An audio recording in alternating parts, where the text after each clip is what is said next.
महाराज की जय। बोलिए श्री बांके बिहारी लाल की जय। बोलिए सदगुरुदेव भगवान की जय।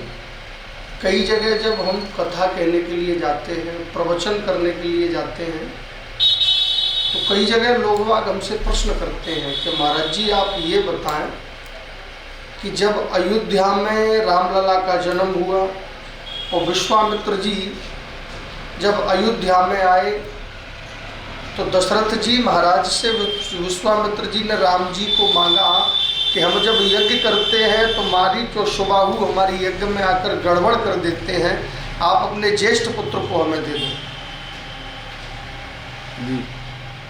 उन्होंने ये दशरथ जी से कहा तो दशरथ जी महाराज ने कितनी बड़ी बात कही, जरा समझना कि चार हो सुत मोय प्राण की नाही और राम दे तनहि वनत गुसाई।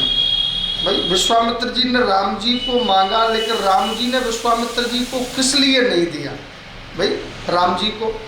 तो उसका कारण है।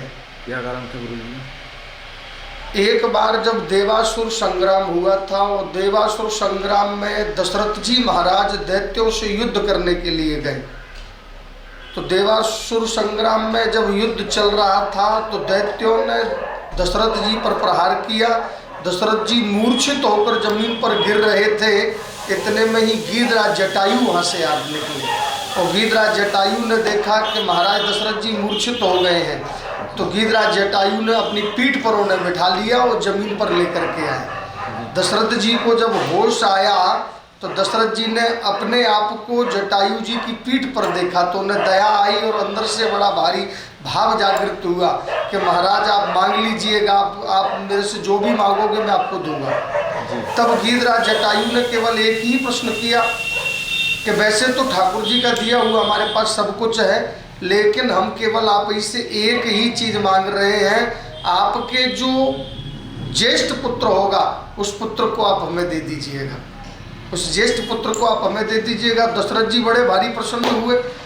तो पहले तो संतान अभी तक हुई नहीं है और दूसरी बात ये कि ज्येष्ठ पुत्र को मांगा, तो दशरथ जी सोच रहे हैं कि दो चार तो होंगे ही पक्का, इसलिए पुनः दशरथ जी अब बड़े अति प्रसन्न हुए और विश्वामित्र जी जब मांगने के लिए राम जी को आए तो उन्होंने इसलिए मना किया कि ये दूसरे की धरोहर है, मैंने दूसरे को वचन दे दिया है, रघुकुल रीत सदा चली आई और प्राण जाए पर वचन न जाई। राम जी को तो मैं दूसरे को समर्पित किए बैठा हूँ, अगर ये ले जाएंगे और वो कहीं आ गए तो फिर मैं कैसे अपने आप को जो है उनके सामने उनसे बात करूँगा, अपने आप में शर्मिंदा हो जाऊँगा। इसलिए दशरथ जी ने विश्वामित्र जी से मना किया था। नहीं, दशरथ जी महाराज तो संत सेवा में हमेशा आगे रहते हैं, कभी भी उनके दरवाजे से कोई संत उदास होकर के नहीं गया। बोलिए ठाकुर जी महाराज की जय।